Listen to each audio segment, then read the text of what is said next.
We need to have a serious conversation. How does one actually develop their social skills in a day and age that indirectly promotes social isolation and the heavy reliance on this device? I got a DM 2 days ago from a kid on Instagram, and it was a profound message. Very long read, but 19-year-old kid, and he was talking about how he transitioned from someone that was a social butterfly, able to talk to anyone, super confident, to being someone that's so socially awkward, has social anxiety, and doesn't even want to talk to people anymore. And when he ran me through that transition, it of course started during lockdown, the innocent gaming, staying indoors, not really talking to anyone, isolating yourself from your family. I don't think you guys realize, by the way, I'm not a conspiratorial person, but lockdown also taught us to be disconnected from our families, and also the release of short form content. Fast forward to 2025, he's not in education and he's been struggling to land jobs because he's so socially awkward, has super social anxiety, and he feels like his life quality has gone down. He inspired this video.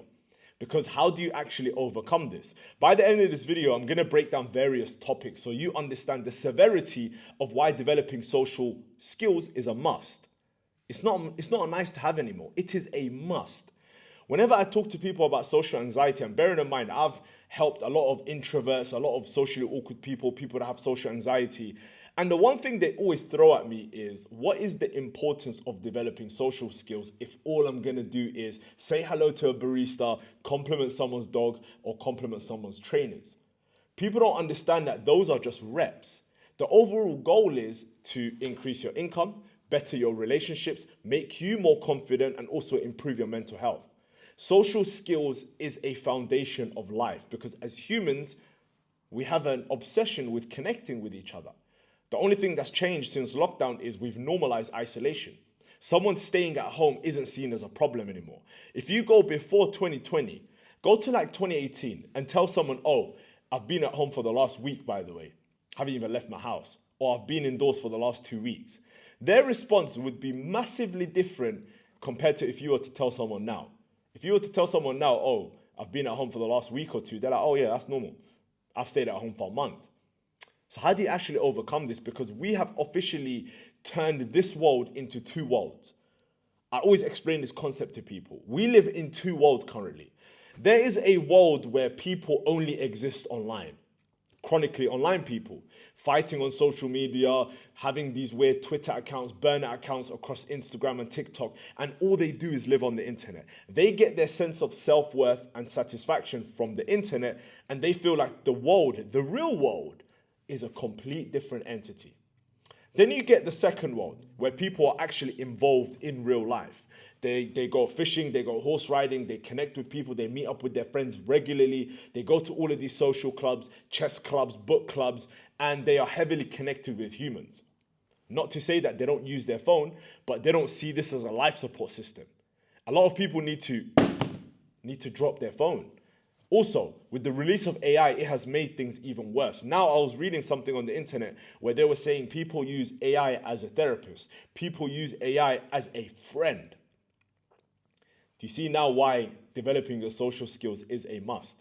We're going to reach a point in society in the next 5 to 10 years where people that have social skills are going to be the builders, they're going to be the producers, they're going to be top of the food chain.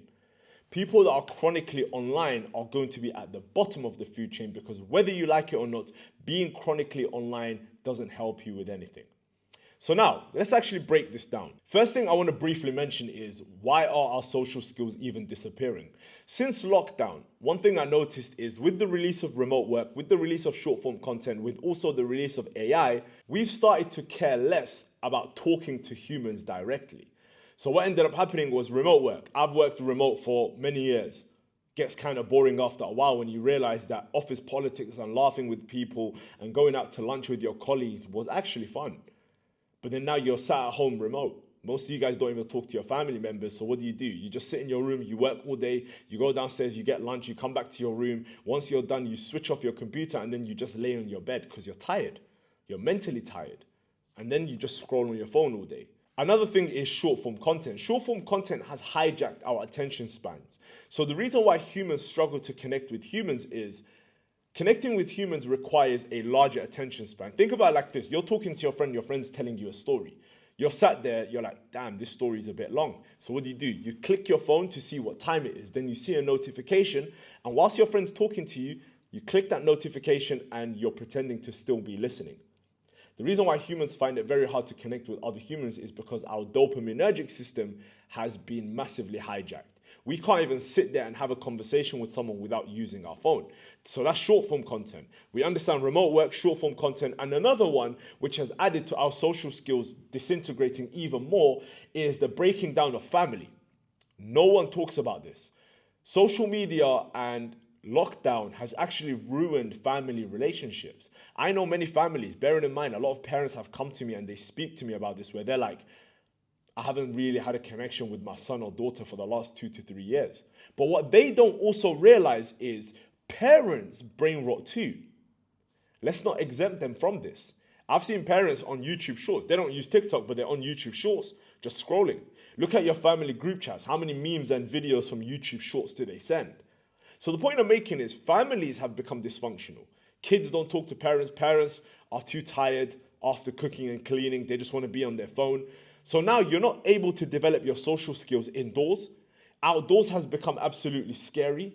So what are you left with? The device. And that is why it is very important to break the cycle.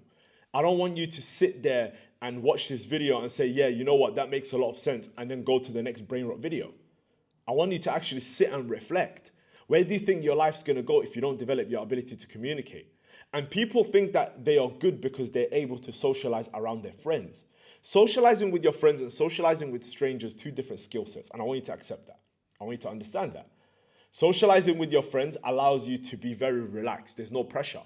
You could talk to your friends. You could just chat shit.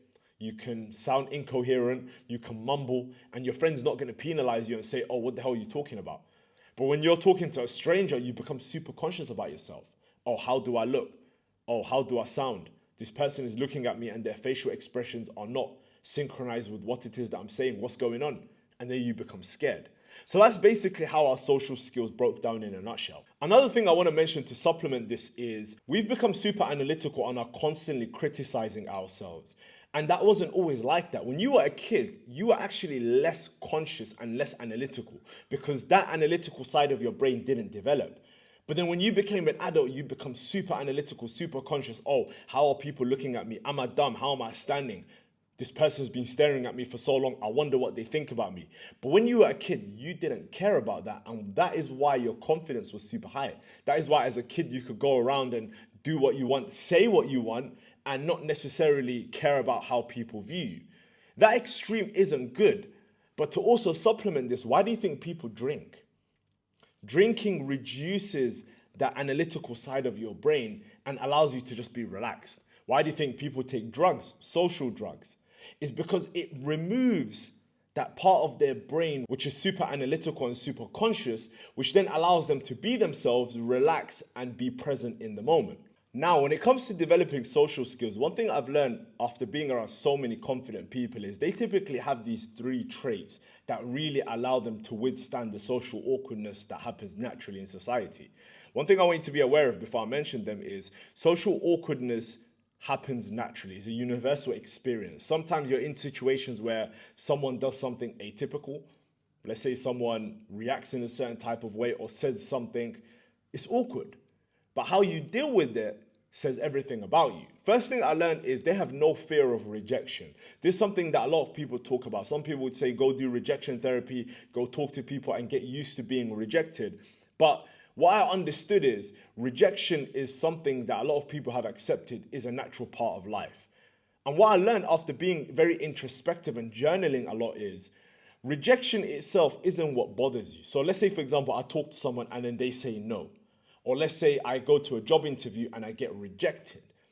The rejection itself isn't what actually bothers us. It isn't what actually sets us back. It is the way we view ourselves. So when people get rejected, they almost always look within and they're like, oh, I'm useless. Oh, this person doesn't like me. Oh, I'm not smart enough. Whenever you keep looking within, all you're doing is feeding that limiting belief within yourself, which is why you can never move forward. Whenever something doesn't go your way, A, accept that it is a part of life. Not everything is going to go your way. B, which is a interesting one, is if you're a spiritual person, you also need to accept that sometimes God's plan is the best plan. But number 3 is rejection should make you ask better questions. Like, for example, where did it go wrong? What was the reason why the person said no? Could I have done anything better? Instead of becoming emotional, become more solution oriented, and you're going to notice after a while that rejection just becomes normal. The first rejection always hurts because it forces you to face yourself. The second rejection stings. The third rejection is, okay, you still feel a bit bad. And then there's one rejection that you get that just makes you feel liberated. Because then now you're like, I actually don't mind this. I can go to so many job interviews, and if it doesn't work out, so be it. I can talk to a woman that I may be interested in, and if she doesn't want to be with me or she doesn't like me, so be it. I can go ask for a discount. If they don't give me a discount, so be it. The point is you need to keep the ball rolling. Number 2, which is very interesting to me, is the most confident people socially are not scared of sounding stupid. The thing about being a confident speaker and the thing about having good social skills is people always think that these people are always saying the right things. They're always hitting the nail on the head, but it's quite the opposite. These people have understood that sounding stupid or making a mistake, again, is inevitable. There's been so many situations where I've been in public around people and I've mistimed the joke. You know, I've said a joke and it didn't land, but I didn't take offense to it. Of course, the joke itself wasn't offensive, but the joke just didn't land. People didn't laugh. And, you know, sometimes I say tough crowd and I start laughing to myself. But the point I'm ultimately making is these people don't sit there overanalyzing themselves and thinking to themselves, oh, how can I say the right thing so people laugh? Or how can I say the right thing so this person likes me? They just speak. And over time, you're going to learn how to refine your ability to speak, read the room. Part of social skills is constant refinement. You know, you judge someone or you assume something and you get it wrong. Okay, write it down. How can I do better next time? Another one is, let's say you're someone that likes to tell jokes, like a stand-up comedian. The thing about stand-up comedians are they've actually got very good social skills because they've learned the art of reading the room. The difference between a top level stand-up comedian versus an average to a bottom tier is just their intuition based on reading the room and finding those small pockets where they can insert a joke and make sure it lands every single time. Number 3 is they almost always level the playing field. The thing about being someone social or being good at socializing is you need to understand that no one is above or below you.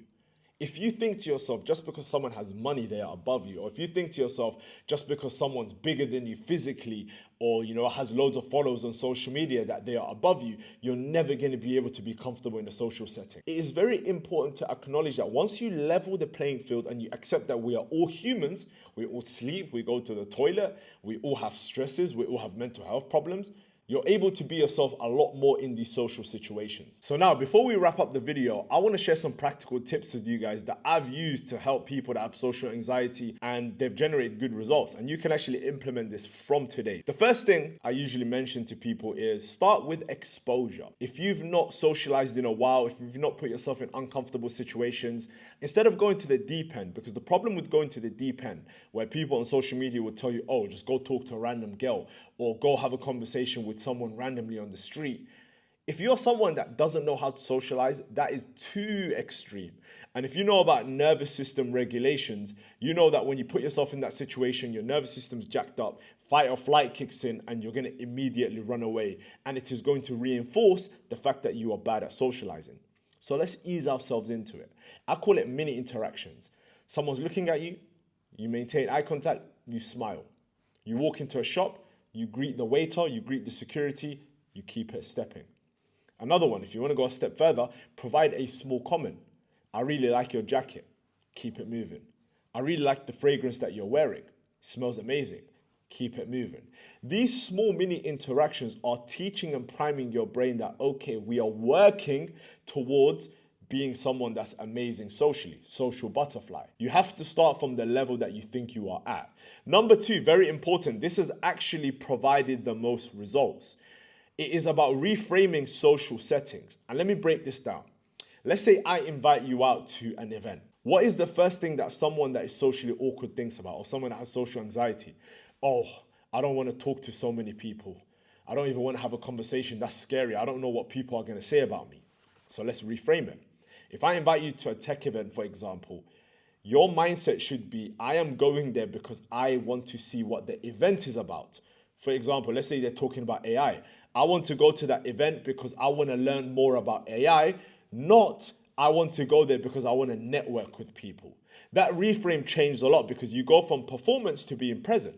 So now you go to the event, you're sat there, you're listening to what is going on, you're enjoying the event, but in your head, you're not putting the pressure on yourself that I have to talk to people. It changed a lot of things because your body language is relaxed. When your body language is relaxed and you're chilling, people gravitate towards you. But when you're awkward and your eyes are darting all over the place and you're hyperventilating, people are going to think, okay, there's clearly something wrong with this guy. So number 2, remember, reframe social settings. Go to social events with the mindset that I'm going to enjoy the event. And if I have a conversation, I have a conversation. But don't think to yourself that, oh, I have to go there just because I want to have a conversation with people. Number 3 is removing your filter. A lot of people have filters when they're in social settings. They believe that there's certain things you shouldn't say, and they're trying to think of what is the smartest thing to say. Removing the filter in low stake situations, let's say you're in an Uber, or let's say you're around someone and they're sitting next to you. You can simply look at them and say, it's very cold today, isn't it? The weather hasn't been that great recently. What you're doing is you're just saying things that are on your mind just to reduce the stress and anxiety that comes with having to think about what is the smartest thing to say. People do this all the time. Amazing day, innit? What's wrong with these trains? Small interactions and removing the filter makes a big difference. You just have to get used to the awkwardness of having to say it because, again, most people don't like saying these things because they're worried about what the other person's going to say. It happens all the time. I can almost guarantee it's happened to you. You've been standing somewhere, let's say at a bus stop, and you're standing next to them and then they're like, horrible weather, isn't it? And you're like, yeah, it's really bad. It's been raining for the last couple of days. You see how those small interactions, simply because you remove the filter, allow you to be more grounded and more inclined to socializing. Number 4, very important, is rewiring your internal dialogue. A lot of people, when they go into social interactions and then they leave, they're always asking themselves or telling themselves how bad it went or how awkward it was. Try to rewire it and ask yourself what went well, what could have gone better. When you start doing this, you're collecting small wins and you're also being solution oriented. A lot of people make this mistake where when I tell them, okay, go to this event and just learn to be present and relax, it's inevitable for someone to talk to you. Someone's going to have a conversation with you and you leave that conversation thinking, oh, I was so awkward. Oh, I didn't even know what to say. But then again, you could just think about what went well. I sat there, I asked him something. I actually tried to listen to what it is that he was saying. I complimented them.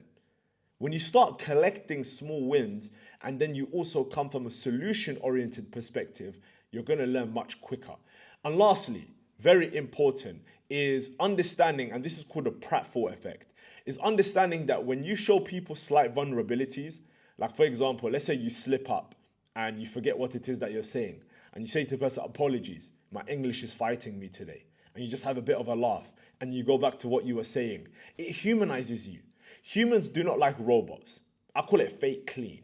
There's a lot of people that pretend to be so perfect and they're just standing there and they're trying to perfect every single move. Humans gravitate towards people that are human. And part of being human is being imperfect. So why is it when you're in social settings and you slip up and you forget what it is that you're saying, you bash yourself so hard when you could just get back up and keep moving? You forget what you're saying? I totally forgot what it is that I was saying. I didn't even have breakfast today. What I was trying to say, or if you forget what you're saying completely, let the person know. I totally forgot what it is that I was saying. Anyways, what were you saying? Let the conversation continue.